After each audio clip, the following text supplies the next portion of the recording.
to him. So archaeologists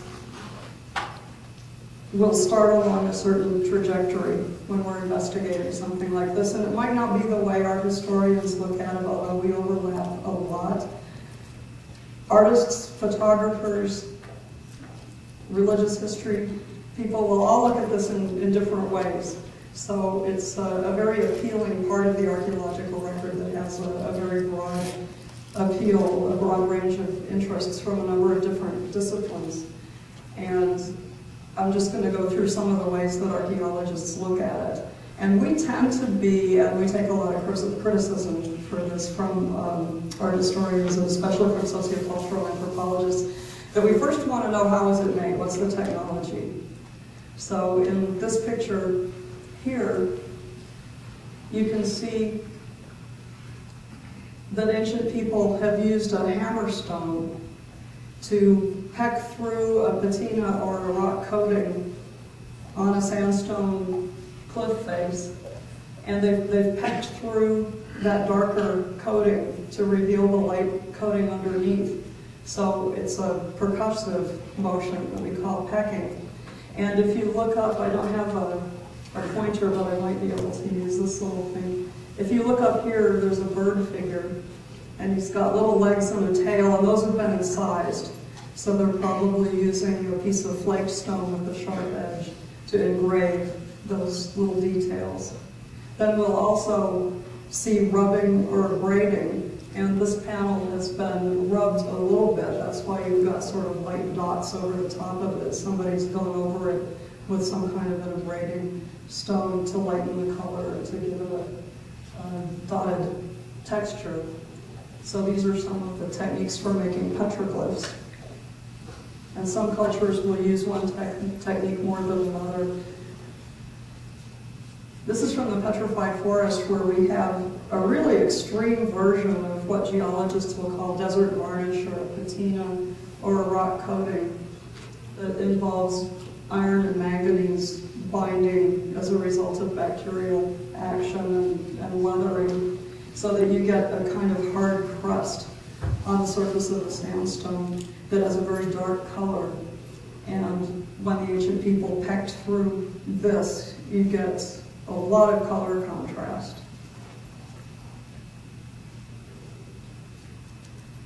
And this one in Chaco Canyon, there's no desert varnish, there's no rock coating at all on a lot of the rock surfaces in Chaco Canyon. And you only see the petroglyphs at certain times of day, like this, where you've got some side lighting.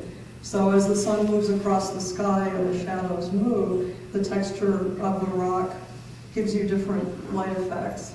And the people there were very adept at making petroglyphs that only appear at certain times of the day. And then in bright full sunlight, you don't see them at all. And at dawn and dusk, before the sunlight hits the rock surface, you don't see them at all. So it's like theater going on. And those of you who have been to Chaco Canyon in New Mexico know how theatrical that place is in many ways.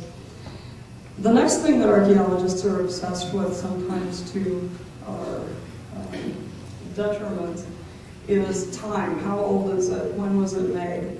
And this is really difficult with petroglyphs, because we can't radiocarbon date them unless there was some organic material used in the paint. But I'm going to spend a little bit of time on how we can date them, or at least get them in a relative sequence.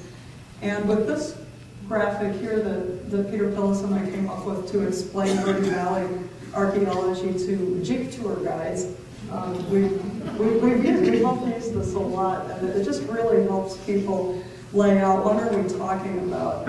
So we're talking about Paleo-Indian hunter-gatherers being here 10,000 BC, and almost certainly before that, but this is the 100% accepted, all scientists accept this one. And we don't have a lot of petroglyphs from that time period. We're just starting to maybe pick up some in California, and it's not well agreed upon. But when we get to what archaeologists call the Archaic period in the Americas, where we have a higher population density, very mobile hunter-gatherers, outdoors, hunting all kinds of different animals, gathering all kinds of different plants, we start to see a lot of rock art in the Southwest, in Mexico. And then we're going to have the development of farming in the Southwest. And then our famous cliff dwellings are, for me as an archaeologist, rather late, AD 1100 and later. Then large pueblos like Tuzigut, Homology, and the places where the contemporary Pueblo peoples live, with everyone coming together in northern Arizona anyway, into the Hopi towns. Likewise over in New Mexico, the Zuni towns, Acoma, and the Rio Grande Pueblos. Then archaeologists are, again, we're sure that the Navajos arrive in the Southwest around 1500 AD and make it over here to the Hopi area in Arizona by 1800.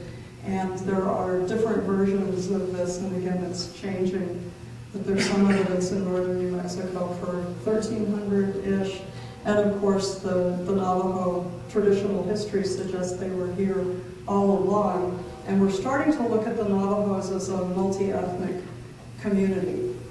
So they were married with Pueblo people, a lot of mobility going on, different migrations of Athabascan-speaking peoples into the Southwest.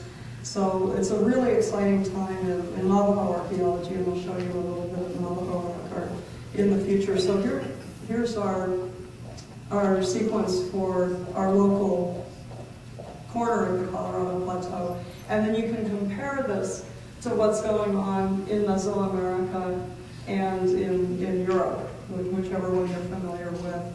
And the hard part here for the Jeep guides, anyway, that we were talking with, was that the Aztecs are not the ancestors of the Hopi. The Maya are not the ancestors of the Hopi. These were civilizations that were a little bit earlier, or in the case of the Aztecs, overlapping with Hopi. So they probably knew about each other, they're in contact with each other, the Hopi and the Aztecs anyway. They're linguistically related, but they're in no sense one ancestral to the other. And the Maya had their civilization a really long time ago, and there still are Maya people. There are even Maya people in Flagstaff, but they're not building pyramids anymore. And so what we have to do as archaeologists, that we do a horrible job of, is explain when we're talking about an archaeological period or something that we're defining on material culture, like giant temples in the jungles of Guatemala, versus a language group that is still with us today. So ethnic groups and time periods in archaeology are not the same thing. And we always manage to confuse everybody about that. So this is one effort I have to at least put into context the terms that I'm going to throw around liberally over the next 45 minutes or so. So some of the most spectacular rock art in the Southwest was made by Archaic period hunter-gatherers. So these are people living in small family groups who are very mobile on the landscape. They adopt corn, which comes in from Mesoamerica, but at first they're not committed to it. They're not committed farmers. They include growing some corn in their seasonal round and maintain a fairly mobile existence. And a lot of evidence suggests that they had religion that was based on individual religious specialists working with spirit helpers. And this has been termed shamanism by many anthropologists. Many archaeologists have adopted that term, many object to it. But we're probably looking at spirit beings who may be ancestral. They may be spirit beings that help with hunting, with weather control, and things like that, but we're probably looking at religious practice on a fairly small scale that would be quite variable. So these are up in the Horseshoe Canyon, Barrier Canyon area of Utah on the Colorado Plateau, where there's a concentration of, I don't have anybody in this one for scale, but these things are really tall.